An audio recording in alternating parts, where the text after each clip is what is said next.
For join our free courses எங்கள் இலவச படிப்புகளில் சேர contact 7871461001. WhatsApp only. Send your name and details. WhatsApp மட்டும். உங்கள் பெயர் மற்றும் விவரங்களை அனுப்பவும். மருத்துவ ரீதியாக கர்ப்பம் கலைப்பு திருத்தம் மசோதா 2020 இந்தியாவில் பெண்களுக்கு இனப்பெருக்க உரிமைகளை வழங்க பாடுபடுகிறது. விமர்சன ரீதியாக ஆராயுங்கள். மருத்துவ ரீதியாக கர்ப்பம் கலைப்பு திருத்தம் சட்டம் 2021 MTP Amendment Act 2021 இந்தியாவில் பெண்களின் இனப்பெருக்க உரிமைகளை ரீப்ரொடக்டிவ் ரைட்ஸ் மேம்படுத்துவதில் ஒரு முக்கியமான மைல்கல்லாகும். 1971 ஆண்டின் பழைய சட்டத்தில் இருந்த பல கட்டுப்பாடுகளை நீக்கி நவீன காலத்திற்கு ஏற்ப இச்சட்டம் மாற்றியமைக்கப்பட்டுள்ளது. இதனை பற்றிய விமர்சன ரீதியான பகுப்பாய்வு கீழே கொடுக்கப்பட்டுள்ளது. சட்டத்தின் முக்கிய சிறப்பம்சங்கள் சாதகமானவை: கால வரம்பு அதிகரிப்பு, சில குறிப்பிட்ட வகை பெண்களுக்கு பாலியல் வன்கொடுமையால் பாதிக்கப்பட்டவர்கள், மாற்றுத்திறனாளிகள், மைனர்கள் கருக்கலைப்பு செய்வதற்கான கால வரம்பு 20 வாரங்களிலிருந்து 24 வாரங்களாக உயர்த்தப்பட்டுள்ளது. திருமணமாகாத பெண்களுக்கும் உரிமை: பழைய சட்டத்தில் திருமணமான பெண்கள் மட்டுமே கருத்தடை சாதனங்கள் தோல்வியுற்றால் கருக்கலைப்பு செய்ய முடிந்தது. புதிய சட்டம் திருமணமாகாத பெண்களுக்கும் இந்த உரிமையை வழங்குகிறது. கருவில் குறைபாடு: கருவில் கடுமையான மரபணு அல்லது உடல் குறைபாடுகள் இருந்தால் 24 வாரங்களுக்குப் பிறகும் கருக்கலைப்பு செய்ய இச்சட்டம் அனுமதிக்கிறது. இதற்காக மாநில அளவிலான மருத்துவ வாரியத்தின் அனுமதி தேவை. இரகசியம் காத்தல்: கருக்கலைப்பு செய்த பெண்ணின் விபரங்களை சட்டப்பூர்வமான நபர்களை தவிர வேறு யாருக்கும் வெளிப்படுத்தக்கூடாது. மீறினால் சிறை தண்டனை உண்டு.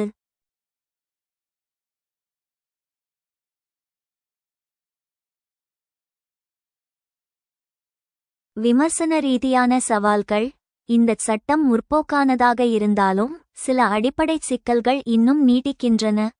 பெண்ணின் முடிவெடுக்கும் அதிகாரம் ஆட்டோனமி: உலகளவில் பல நாடுகளில் கருக்கலைப்பு என்பது பெண்ணின் தனிப்பட்ட உரிமை. ஆனால் இந்தியாவில் இன்றும் கருக்கலைப்பு செய்ய மருத்துவர்களின் அனுமதி ஒபினியன் கட்டாயமாகும். இது பெண்ணின் உடல் மீதான அவரது முழுமையான அதிகாரத்தை கட்டுப்படுத்துவதாக பெண்ணியவாதிகள் கருதுகின்றனர். மருத்துவ வாரியங்களின் நடைமுறை சிக்கல்: 24 வாரங்களுக்குப் பிறகு கருக்கலைப்பு செய்ய மருத்துவ வாரியத்தை அணுக வேண்டும். கிராமப்புறங்களில் இத்தகைய வாரியங்களை அமைப்பதும் அவர்கள் விரைவாக முடிவெடுப்பதும் கடினமான காரியம். காலதாமதம் பெண்ணின் உயிருக்கு ஆபத்தை விளைவிக்கலாம்.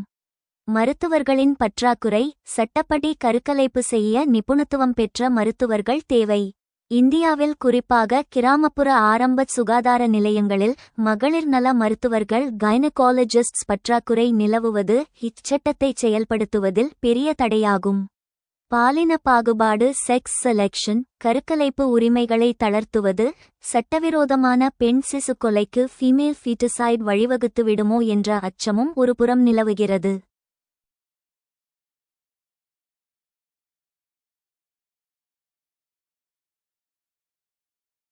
Medical Termination of Pregnancy Amendment Bill 2020 strives to provide reproductive rights to women in India.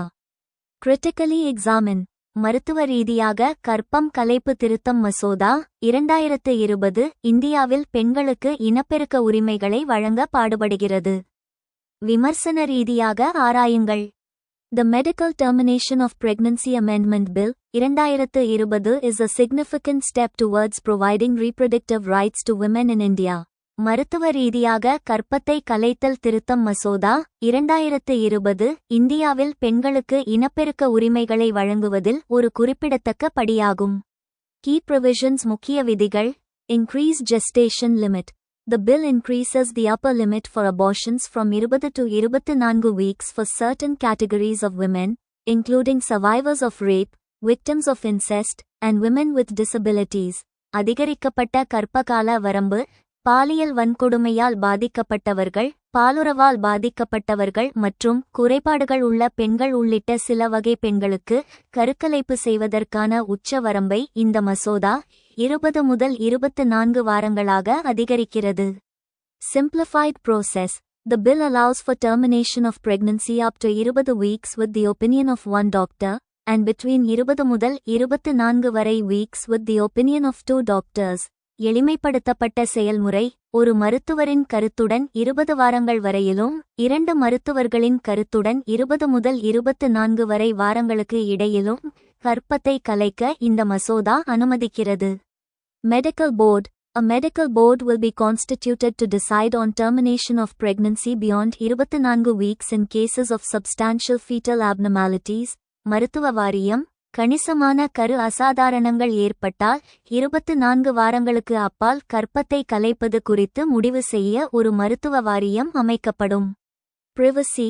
The bill ensures confidentiality of women undergoing termination of pregnancy, with only authorized persons allowed to access information. தனியுரிமை கர்ப்பத்தை கலைக்கும் பெண்களின் இரகசியத்தன்மையை இந்த மசோதா உறுதி செய்கிறது. அங்கீகரிக்கப்பட்ட நபர்கள் மட்டுமே தகவல்களை அணுக அனுமதிக்கப்படுகிறது.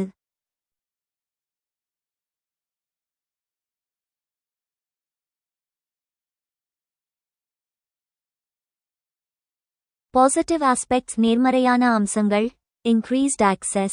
The bill expands access to safe and legal abortion services, reducing maternal mortality and morbidity caused by unsafe abortions. அதிகரித்த அணுகல்.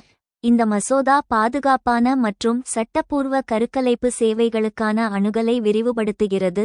பாதுகாப்பற்ற கருக்கலைப்புகளால் ஏற்படும் தாய்வழி இறப்பு மற்றும் நோயுற்ற தன்மையை குறைக்கிறது. Women's autonomy. The bill recognizes women's reproductive rights and autonomy, allowing them to make choices about their own bodies and health. பெண்கள் சுயாட்சி. இந்த மசோதா பெண்களின் இனப்பெருக்க உரிமைகள் மற்றும் சுயாட்சியை அங்கீகரிக்கிறது. இது அவர்களின் சொந்த உடல்கள் மற்றும் ஆரோக்கியம் குறித்து தேர்வுகளை எடுக்க அனுமதிக்கிறது. Protection from trauma. The bill aims to reduce trauma and suffering for women, particularly survivors of rape and incest. அதிர்ச்சியிலிருந்து பாதுகாப்பு. இந்த மசோதா பெண்களுக்கு, குறிப்பாக பாலியல் வன்கொடுமை மற்றும் பாலியல் உறவில் இருந்து தப்பியவர்களுக்கு ஏற்படும் அதிர்ச்சி மற்றும் துன்பத்தை குறைப்பதை நோக்கமாக கொண்டுள்ளது. Concerns and limitations. கவலைகள் மற்றும் வரம்புகள். Limited scope. The bill does not address the needs of all women, particularly those who may need to terminate pregnancies beyond 24 weeks due to reasons other than fetal abnormalities. வரையறுக்கப்பட்ட நோக்கம். இந்த மசோதா அனைத்து பெண்களின் தேவைகளையும் பூர்த்தி செய்யவில்லை. குறிப்பாக கருவின் அசாதாரணங்கள் தவிர வேறு காரணங்களால் 24 வாரங்களுக்கு மேல் கர்ப்பத்தை கலைக்க வேண்டியிருக்கும். Implementation challenges. The bill's effectiveness depends on proper implementation, including training of healthcare providers and ensuring access to safe abortion services. செயல்படுத்தல் சவால்கள். மசோதாவின் செயல்திறன், சுகாதார வழங்குனர்களுக்கு பயிற்சி அளித்தல் மற்றும் பாதுகாப்பான கருக்கலைப்பு சேவைகளுக்கான அணுகலை உறுதி செய்தல் உள்ளிட்ட முறையான செயல்படுத்தலை பொறுத்தது. Potential for misuse. Some critics argue that the bill may be misused, particularly in cases where sex-selective abortions are performed. தவறாக பயன்படுத்துவதற்கான சாத்தியக்கூறுகள். மசோதா தவறாக பயன்படுத்தப்படலாம் என்று சில விமர்சகர்கள் வாதிடுகின்றனர், குறிப்பாக பாலின தேர்ந்தெடுக்கப்பட்ட கருக்கலைப்புகள் செய்யப்படும் சந்தர்ப்பங்களில்.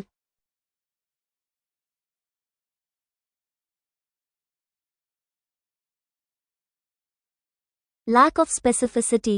The bill leaves it to the central government to notify categories of women who can terminate pregnancies between 20 முதல் 24 வரை weeks, which may lead to ambiguity and inconsistent application. குறிப்பிட்ட தன்மை இல்லாமை. 20 முதல் 24 வரை வாரங்களுக்கு இடையில் கர்ப்பத்தை கலைக்கக்கூடிய பெண்களின் வகைகளை அறிவிக்க இந்த மசோதா மத்திய அரசாங்கத்திடம் விட்டுவிடுகிறது.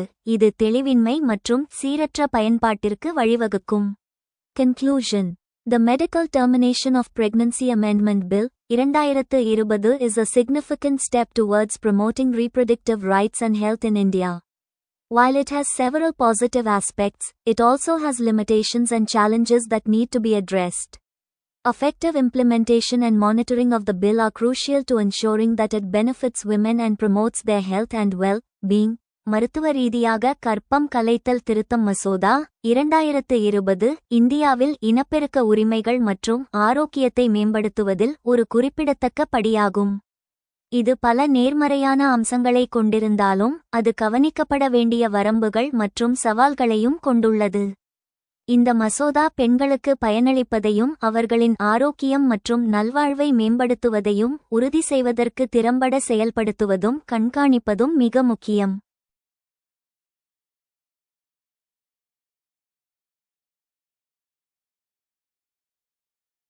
வாடகை தாய் ஒழுங்குமுறை மசோதா தொடர்பான கவலைகளை பற்றி விவாதிக்கவும். இந்தியாவில் வாடகை தாய் ஒழுங்குமுறை சட்டம் 2021 சரகசி ரெகுலேஷன் ஆக்ட் 2021 என்பது வணிக ரீதியான வாடகை தாய் முறையை தடுத்து ஒழுக்கநெறி சார்ந்த ஆல்ட்ருயிஸ்டிக் வாடகை தாய் முறையை ஊக்குவிக்கும் நோக்கில் கொண்டுவரப்பட்டது. இருப்பினும் இந்த சட்டம் தொடர்பாக பல்வேறு தரப்பிலிருந்தும் பல கவலைகள் மற்றும் விமர்சனங்கள் முன்வைக்கப்படுகின்றன. அவை குறித்த விரிவான விவாதம் கீழே கொடுக்கப்பட்டுள்ளது. வணிக ரீதியான வாடகை தாய்முறைக்கு தடை பேன் ஆன் கமர்ஷியல் சரகசி. இந்த சட்டம் வணிக ரீதியான வாடகை தாய்முறையை முற்றிலும் தடை செய்கிறது. கவலை: இது வாடகை தாயாக இருக்க விரும்பும் ஏழை பெண்களின் வருமான வாய்ப்பை பறிப்பதாக விமர்சிக்கப்படுகிறது. மேலும் இந்த தடையால் நிழல் உலக அண்டர்கிரவுண்ட் சட்டவிரோத வாடகை தாய் சந்தை உருவாகும் அபாயம் உள்ளது. தன்னலமற்ற வாடகை தாய்முறை ஆல்ட்ருயிஸ்டிக் சரகசி சட்டத்தின்படி வாடகை தாய் தனது சேவைக்காக பணம் பெறக்கூடாது. மருத்துவ செலவுகள் மற்றும் காப்பீடு மட்டுமே வழங்கப்படும்.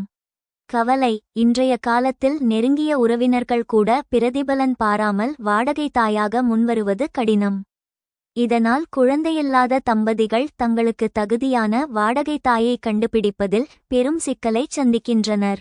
இது ஒரு பெண்ணின் உழைப்பை சுரண்டுவதாக ஃப்ரீ லேபர் பெண்ணியவாதிகள் கருதுகின்றனர்.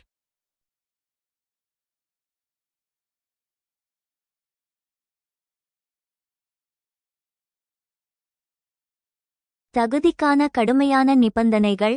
வாடகை தாய்முறைக்கு விண்ணப்பிக்கும் தம்பதிகளுக்கு சட்டம் பல கட்டுப்பாடுகளை விதிக்கிறது. திருமண நிலை: 5 ஆண்டுகள் திருமணமாகி இருக்க வேண்டும் மற்றும் மருத்துவ ரீதியாக குழந்தை பிறக்க வாய்ப்பில்லை என்ற சான்றிதழ் அவசியம். ஒற்றை பெற்றோர் மற்றும் LGBTQ கூட்டல் புறக்கணிப்பு. மனம் புரியாதவர்கள், விவாகரத்து பெற்றவர்கள், விதவைகள் சில நிபந்தனைகள் தவிர மற்றும் LGBTQ கூட்டல் சமூகத்தினர் வாடகை தாய் மூலம் குழந்தை பெற இச்சட்டம் அனுமதிப்பதில்லை. இது அடிப்படை சமத்துவ உரிமைக்கு எதிரானது என விமர்சிக்கப்படுகிறது. வாடகை தாயின் தகுதி: வாடகை தாயாக இருப்பவர் தம்பதியின் நெருங்கிய உறவினராக இருக்க வேண்டும். கவலை: நெருங்கிய உறவினர் என்பதற்கான தெளிவான வரையறை சட்டத்தில் இல்லை. மேலும் இது குடும்பத்திற்குள் அந்த பெண் மீது தேவையற்ற அழுத்தத்தை ஃபேமிலி பிரஷர் ஏற்படுத்தக்கூடும். இனப்பெருக்க தன்னாட்சி reproductive autonomy.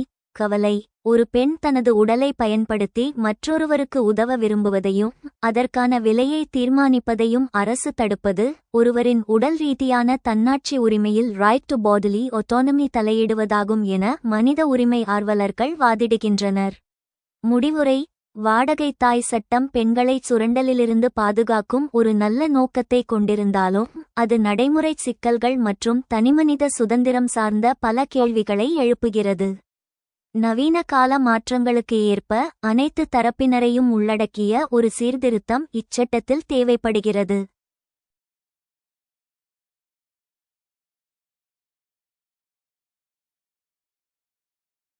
Discuss concerns related to the Surrogacy Regulation Bill. வாடகை தாய் ஒழுங்குமுறை மசோதா தொடர்பான கவலைகளை பற்றி விவாதிக்கவும். The Surrogacy Regulation Bill has raised several concerns among stakeholders. வாடகை தாய் ஒழுங்குமுறை மசோதா பங்குதாரர்களிடையே பல கவலைகளை எழுப்பியுள்ளது. Restriction to close relatives. The bill mandates that only a close relative can be a surrogate mother, which many argue is impractical and restricts the availability of surrogate mothers. This provision has been criticized for not being defined clearly and potentially causing difficulties for intending parents. நெருங்கிய உறவினர்களுக்கு கட்டுப்பாடு. இந்த மசோதா நெருங்கிய உறவினர் மட்டுமே வாடகைத்தாய் ஆக முடியும் என்று கட்டளையிடுகிறது. இது நடைமுறைக்கு மாறானது என்றும் வாடகைத்தாய் கிடைப்பதை கட்டுப்படுத்துகிறது என்றும் பலர் வாதிடுகின்றனர். இந்த விதி தெளிவாக வரையறுக்கப்படாததாலும் பெற்றோர்களை ஈழ்க்கும் வாய்ப்புள்ளவர்களுக்கு சிரமங்களை ஏற்படுத்தக்கூடியதாலும் விமர்சிக்கப்பட்டுள்ளது. Age limit. The bill imposes strict age limits for surrogacy. with women between 23 முதல் 50 வரை years and men between 26 முதல் 55 வரை years eligible. Critics argue that this limit is arbitrary and doesn't account for individual health and reproductive capabilities. The Supreme Court has also questioned the age cap, suggesting it may be unconstitutional. வயது வரம்பு. இந்த மசோதா வாடகைத்தாய்க்கு கடுமையான வயது வரம்புகளை விதிக்கிறது. இதில் 23 முதல் 50 வரை வயதுக்குட்பட்ட பெண்களும் 26 முதல் 55 வரை வயதுக்குட்பட்ட ஆண்களும் தகுதியுடையவர்கள். இந்த வரம்பு தன்னிச்சையானது என்றும் தனிப்பட்ட உடல்நலம் மற்றும் இனப்பெருக்க திறன்களை கணக்கில் எடுத்துக்கொள்ளாது என்றும் விமர்சகர்கள் வாதிடுகின்றனர். உச்ச நீதிமன்றமும் வயது வரம்பை கேள்வி எழுப்பியுள்ளது. இது அரசியலமைப்பிற்கு முரணானது என்று கூறுகிறது. Commercial surrogacy ban. While the ban on commercial surrogacy aims to prevent exploitation, some argue it doesn't address the root causes of exploitation and may drive the practice underground. This could lead to unintended consequences, such as increased risks for surrogate mothers and children. வணிக வாடகைத்தாய் தடை. வணிக வாடகைத்தாய் மீதான தடை சுரண்டலை தடுப்பதை நோக்கமாக கொண்டிருந்தாலும் சிலர் இது சுரண்டலுக்கான மூல காரணங்களை நிவர்த்தி செய்யவில்லை என்றும் நடைமுறையை நிலத்தடிக்கு நகர்த்தக்கூடும் என்றும் வாதிடுகின்றனர். இது வாடகைத்தாய்மார்கள் மற்றும் குழந்தைகளுக்கு அதிகரித்த ஆபத்துகள் போன்ற எதிர்பாராத விளைவுகளுக்கு வழிவகுக்கும்.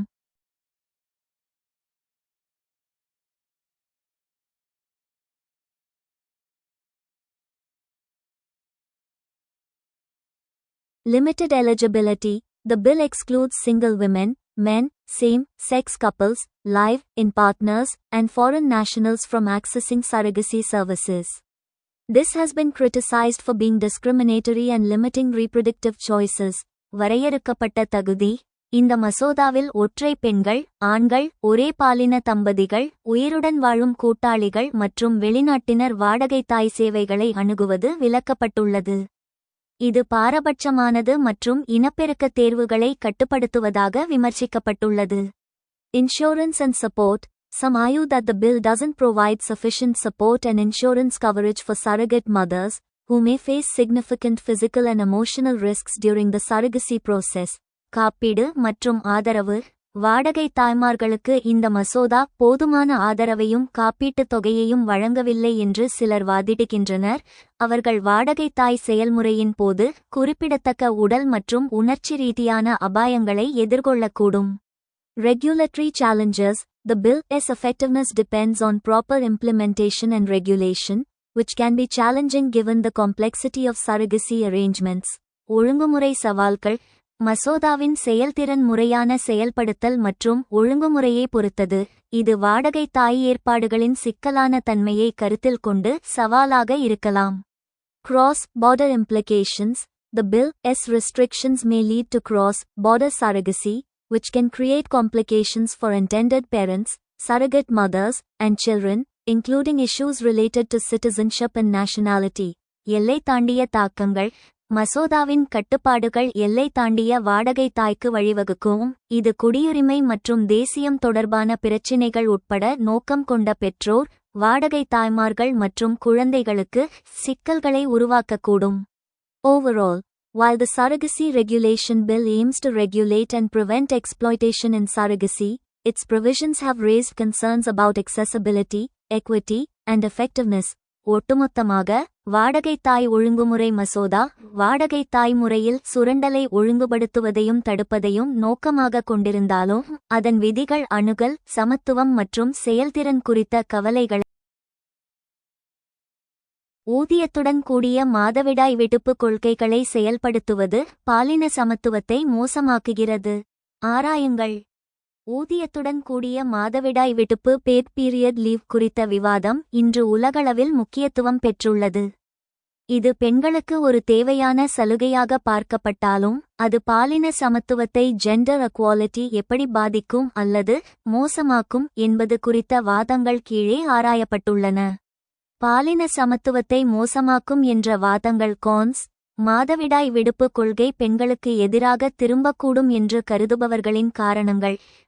வேலைவாய்ப்பில் பாரபட்சம் ஹையரிங் பயஸ். நிறுவனங்கள் இத்தகைய விடுப்புகளை ஒரு கூடுதல் செலவாக அல்லது பணித்தடையாக கருதக்கூடும். இதனால் புதிய பணியாளர்களை தேர்ந்தெடுக்கும் போது பெண்களை விட ஆண்களுக்கு முன்னுரிமை அளிக்கும் சூழல் உருவாகலாம். ஆணாதிக்க பிம்பத்தை உறுதிப்படுத்துதல். பெண்கள் உயிரியல் ரீதியாக பலவீனமானவர்கள் மற்றும் அவர்களால் ஆண்களைப் போல தொடர்ந்து பணியாற்ற முடியாது என்ற தவறான சமூக பார்வையை இது மேலும் வலுப்படுத்தக்கூடும். தொழில்முறை வளர்ச்சி தடை. Career progression. மாதந்தோறும் விடுப்பு எடுப்பது பெண்களின் செயல்திறனை ப்ரொடக்டிவிட்டி பாதிப்பதாக கருதப்பட்டு அவர்களுக்கு பதவி உயர்வு அல்லது முக்கியமான பொறுப்புகளை வழங்குவதில் நிறுவனங்கள் தயக்கம் காட்டலாம். பாலின பாகுபாடு. பெண்களுக்கு மட்டும் ஏன் சிறப்புச் சலுகை என்ற எண்ணம் ஆண் சக ஊழியர்களிடையே ஏற்பட்டு பணியிடத்தில் ஒருவித கசப்பான சூழலை உருவாக்கக்கூடும்.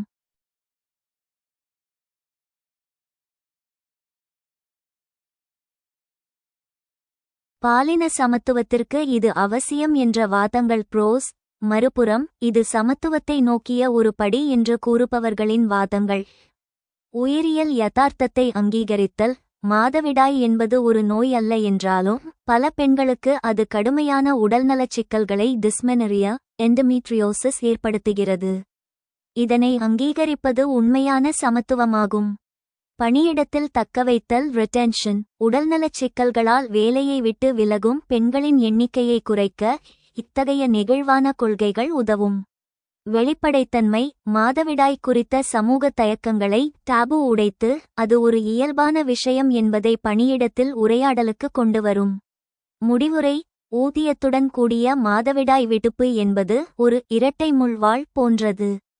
இது பெண்களின் ஆரோக்கியத்திற்கு முக்கியம் என்றாலும் முறையான கொள்கை வரைவு மற்றும் சமூக மனநிலை மாற்றம் இன்றி இதனைச் செயல்படுத்தினால் அது வேலைவாய்ப்பு சந்தையில் பெண்களுக்கு எதிரான ஒரு கண்ணுக்கு தெரியாத தடையாக கிளாஸ் சிலிங் மாறக்கூடும். Implementing paid menstrual leave policies worsens gender equality. Examine. ஊதியத்துடன் கூடிய மாதவிடாய் விடுப்பு கொள்கைகளை செயல்படுத்துவது பாலின சமத்துவத்தை மோசமாக்குகிறது. ஆராயுங்கள். Implementing paid menstrual leave policies can have both positive and negative impacts on gender equality. ஊதியத்துடன் கூடிய மாதவிடாய் விடுப்பு கொள்கைகளை செயல்படுத்துவது பாலின சமத்துவத்தில் நேர்மறை மற்றும் எதிர்மறை தாக்கங்களை ஏற்படுத்தும். Positive impacts. நேர்மறை தாக்கங்கள். Improved health and well-being. Paid menstrual leave can help women manage menstrual-related symptoms, reducing absenteeism and presenteeism, being present at work but not fully productive. மேம்பட்ட உடல்நலம் மற்றும் நல்வாழ்வு. ஊதியத்துடன் கூடிய மாதவிடாய் விடுப்பு பெண்களுக்கு மாதவிடாய் தொடர்பான அறிகுறிகளை நிர்வகிக்க உதவும். வேலையில் இல்லாதது மற்றும் பணிக்கு வராதது, வேலையில் இருந்தாலும் முழுமையாக உற்பத்தி செய்யாமல் இருப்பது ஆகியவற்றை குறைக்கும்.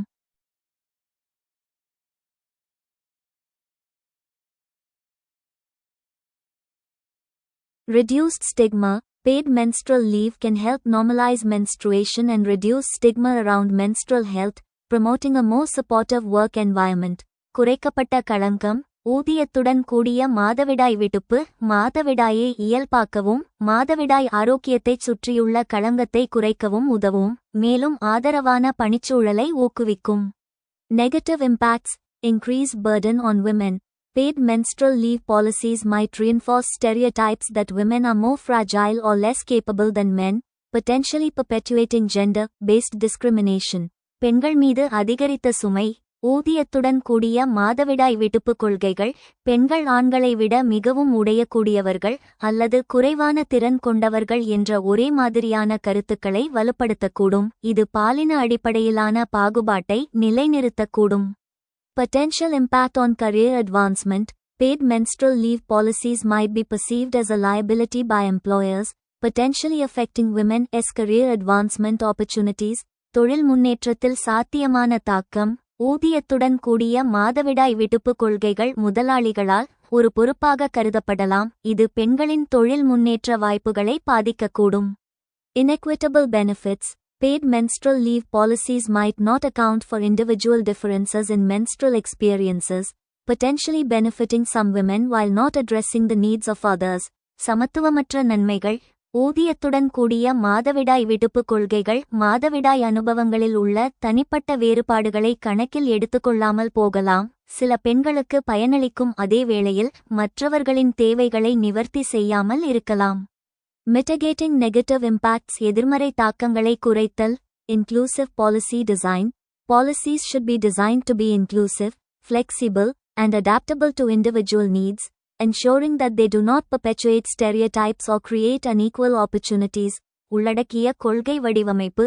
கொள்கைகள் உள்ளடக்கியதாகவும் நெகிழ்வானதாகவும் தனிப்பட்ட தேவைகளுக்கு ஏற்றவாறும் வடிவமைக்கப்பட வேண்டும். அவை ஒரே மாதிரியான கருத்துக்களை நிலைநிறுத்தவோ அல்லது சமமற்ற வாய்ப்புகளை உருவாக்கவோ கூடாது என்பதை உறுதி செய்ய வேண்டும்.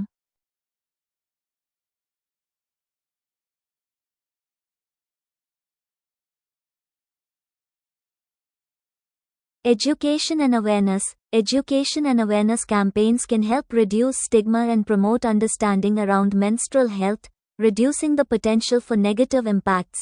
கல்வி மற்றும் விழிப்புணர்வு. கல்வி மற்றும் விழிப்புணர்வு பிரச்சாரங்கள் மாதவிடாய் ஆரோக்கியம் குறித்த களங்கத்தை குறைக்கவும் புரிதலை ஊக்குவிக்கவும் எதிர்மறை தாக்கங்களுக்கான சாத்தியக்கூறுகளை குறைக்கவும் உதவும். Support for all employees. Employers can provide support for all employees, including those with menstrual health issues, to promote a culture of care and understanding. அனைத்து ஊழியர்களுக்கும் ஆதரவு. முதலாளிகள் மாதவிடாய் சுகாதார பிரச்சினைகள் உள்ளவர்கள் உட்பட அனைத்து ஊழியர்களுக்கும் கவனிப்பு மற்றும் புரிதல் கலாச்சாரத்தை ஊக்குவிக்க ஆதரவை வழங்க முடியும். Conclusion. While paid menstrual leave policies can have both positive and negative impacts on gender equality, careful policy design, education, and awareness can help mitigate potential negative effects and promote a more supportive work environment. சம்பளத்துடன் கூடிய மாதவிடாய் விடுப்பு கொள்கைகள் பாலின சமத்துவத்தில் நேர்மறை மற்றும் எதிர்மறை தாக்கங்களை ஏற்படுத்தக்கூடும் என்றாலும் கவனமாக கொள்கை வடிவமைப்பு, கல்வி மற்றும் விழிப்புணர்வு ஆகியவை சாத்தியமான எதிர்மறை விளைவுகளை தணிக்கவும் மேலும் ஆதரவான பணிச்சூழலை மேம்படுத்தவும் உதவும். பெண்களின் திருமண வயதை 21 ஆக உயர்த்துவதற்கான அரசாங்கத்தின் சமீபத்திய திட்டம் பெண்கள் அதிகாரமளிப்பதை நோக்கிய ஒரு படியாகும். விமர்சன ரீதியாக பகுப்பாய்வு செய்யுங்கள். பெண்களின் திருமண வயதை 18 21 ஆக உயர்த்துவதற்கான இந்திய அரசாங்கத்தின் திட்டம் குழந்தை திருமண தடுப்பு திருத்த மசோதா 2021 சமூகத்தில் பெரும் விவாதங்களை ஏற்படுத்தியுள்ளது. இது பெண்கள் அதிகாரமளித்தலுக்கான ஒரு முக்கியமான படியாக கருதப்பட்டாலும் இதில் பல சாதக பாதகங்கள் மற்றும் சவால்கள் உள்ளன.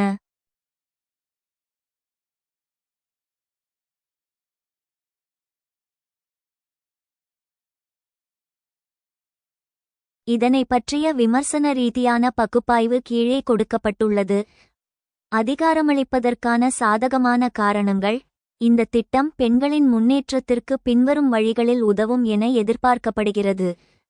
கல்வி மற்றும் வேலைவாய்ப்பு. 18 வயதில் பள்ளி படிப்பை முடிக்கும் ஒரு பெண் திருமண வயது 21 ஆகும்போது உயர்கல்வியை தொடரவும் வேலைவாய்ப்பை பெற்று பொருளாதார தற்சார்பு அடையவும் வாய்ப்பு கிடைக்கிறது. பாலினச் சமத்துவம். ஆண்களுக்கு 21 வயது பெண்களுக்கு 18 வயது என்பது பாலின பாகுபாடாக பார்க்கப்பட்டது. இந்த திட்டம் இருவருக்கும் சமமான வயதை 21 நிர்ணயிப்பதன் மூலம் சட்டரீதியான சமத்துவத்தை உறுதி செய்கிறது. உடல் மற்றும் மன ஆரோக்கியம். இளம் வயதில் தாய்மையடைவது ஏர்லி மதர்ஹுட் தாய் மற்றும் சேய் இருவரின் ஆரோக்கியத்தையும் பாதிக்கிறது. வயது உயர்வு மூலம் மகப்பேறு இறப்பு விகிதம் MMR மற்றும் சிசு இறப்பு விகிதம் IMR குறைய வாய்ப்புள்ளது. விமர்சனங்கள் மற்றும் சவால்கள். இந்த சட்டத்தை எதிர்ப்பவர்கள் மற்றும் சமூக ஆர்வலர்கள் முன்வைக்கும் முக்கியமான விமர்சனங்கள். சமூக கட்டமைப்பு. வறுமை மற்றும் பாதுகாப்பின்மை காரணமாகவே பல குடும்பங்களில் சிறுவயதிலேயே திருமணம் செய்து வைக்கின்றனர். வெறும் சட்டத்தை மட்டும் மாறுவது அடிமட்ட அளவில் மாற்றத்தை ஏற்படுத்தாது. மாறாக சட்டவிரோத திருமணங்களை இல்லீகல் மேரேஜஸ் அதிகரிக்கக்கூடும். தன்னாட்சி உரிமை பறிப்பு. Right to choice. 18 வயதில் ஒருவருக்கு வாக்குரிமை மற்றும் ஒப்பந்தங்களில் கையெழுத்திடும் உரிமை இருக்கும்போது தனது வாழ்க்கை துணையை தேர்ந்தெடுக்கும் உரிமை மட்டும் 21 வயது வரை மறுக்கப்படுவது ஒருவரின் தனிமனித சுதந்திரத்தில் தலையிடுவதாக கருதப்படுகிறது.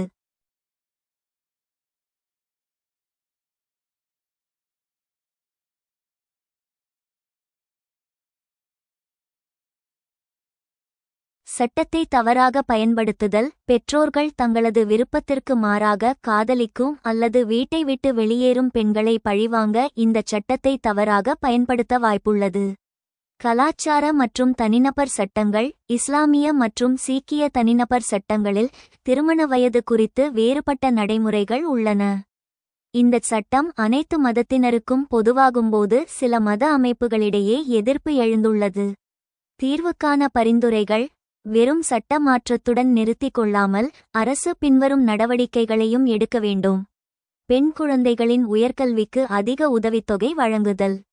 கிராமப்புறங்களில் பெண்களுக்கான பாதுகாப்பான தங்குமிடங்கள் மற்றும் போக்குவரத்து வசதிகளை மேம்படுத்துதல். சிறுவயது திருமணத்திற்கு அடிப்படையாக இருக்கும் வறுமையை ஒழிக்க பொருளாதார திட்டங்களை செயல்படுத்துதல். முடிவுரை. பெண்களின் திருமண வயதை 21 ஆக உயர்த்துவது என்பது ஒரு குறியீட்டு ரீதியான சம்பாலிக் முன்னேற்றமாகும். இது பெண்களின் அதிகாரமளித்தலுக்கு ஒரு நல்ல தொடக்கம் என்றாலும் சமூக மனநிலை மாற்றம் மற்றும் பொருளாதார மேம்பாடு இன்றி இது முழுமையான வெற்றியை தராது.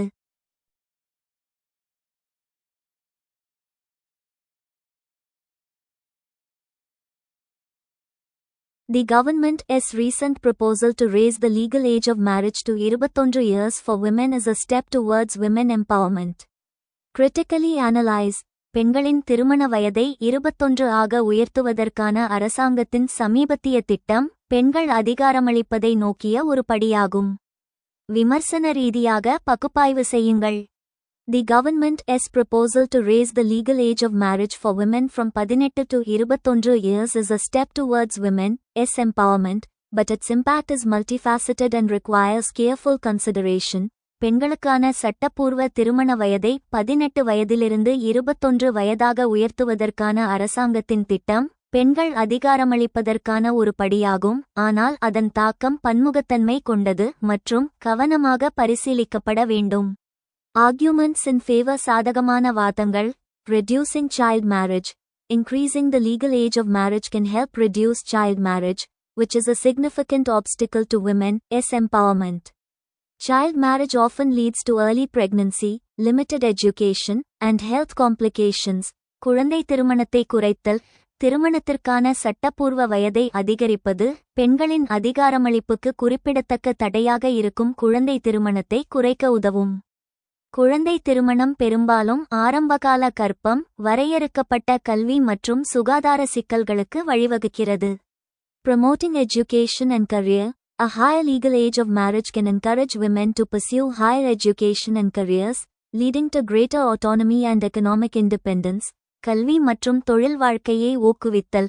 திருமணத்திற்கான அதிக சட்டப்பூர்வ வயது பெண்கள் உயர்கல்வி மற்றும் தொழில்களை தொடர ஊக்குவிக்கும், இது அதிக சுயாட்சி மற்றும் பொருளாதார சுதந்திரத்திற்கு வழிவகுக்கும். Improving health outcomes. Delaying marriage can lead to better health outcomes for women, as early pregnancy and childbirth are associated with higher risks of maternal and infant mortality. சுகாதார விளைவுகளை மேம்படுத்துதல். திருமணத்தை தாமதப்படுத்துவது பெண்களுக்கு சிறந்த சுகாதார விளைவுகளுக்கு வழிவகுக்கும், ஏனெனில் ஆரம்பகால கர்ப்பம் மற்றும் பிரசவம் தாய்வழி மற்றும் குழந்தை இறப்புக்கான அதிக ஆபத்துகளுடன் தொடர்புடையது. Concerns and challenges. கவலைகள் மற்றும் சவால்கள். Implementation and enforcement. The effectiveness of the proposal depends on its implementation and enforcement. Existing laws, such as the Prohibition of Child Marriage Act, have not been entirely successful in eliminating child marriage. செயல்படுத்துதல் மற்றும் அமலாக்கம். திட்டத்தின் செயல்திறன் அதன் செயல்படுத்தல் மற்றும் அமலாக்கத்தை பொறுத்தது. குழந்தை திருமண தடைச் சட்டம் போன்ற தற்போதைய சட்டங்கள் குழந்தை திருமணத்தை ஒழிப்பதில் முழுமையாக வெற்றி பெறவில்லை. Social and cultural norms. Changing social and cultural norms around marriage and gender roles is crucial for the proposal's success. Without addressing these underlying issues, the law may not have the desired impact. சமூக மற்றும் கலாச்சார விதிமுறைகள். திருமணம் மற்றும் பாலின பாத்திரங்களைச் சுற்றியுள்ள சமூக மற்றும் கலாச்சார விதிமுறைகளை மாறுவது திட்டத்தின் வெற்றிக்கு மிக முக்கியமானது. இந்த அடிப்படை பிரச்சினைகளை நிவர்த்தி செய்யாமல் சட்டம் விரும்பிய தாக்கத்தை ஏற்படுத்தாமல் போகலாம். Potential consequences. Some experts argue that increasing the legal age of marriage could lead to unintended consequences, such as increased instances of live-in relationships or unregistered marriages, which may not provide adequate protection for women. சாத்தியமான விளைவுகள். திருமணத்திற்கான சட்டப்பூர்வ வயதை அதிகரிப்பது எதிர்பாராத விளைவுகளுக்கு வழிவகுக்கும் என்று சில நிபுணர்கள் வாதிடுகின்றனர். அதாவது நேரடி உறவுகளின் அதிகரிப்பு அல்லது பதிவு செய்யப்படாத திருமணங்கள். இது பெண்களுக்கு போதுமான பாதுகாப்பை வழங்காது. Uniformity and exceptions. The proposal may face challenges in its application to different personal laws and communities, which may have varying norms and practices regarding marriage. சீரான தன்மை மற்றும் விதிவிலக்குகள். இந்த திட்டம் வெவ்வேறு தனிநபர் சட்டங்கள் மற்றும் சமூகங்களுக்கு அதன் பயன்பாட்டில் சவால்களை எதிர்கொள்ளக்கூடும். அவை திருமணம் தொடர்பான மாறுபட்ட விதிமுறைகள் மற்றும் நடைமுறைகளை கொண்டிருக்கலாம்.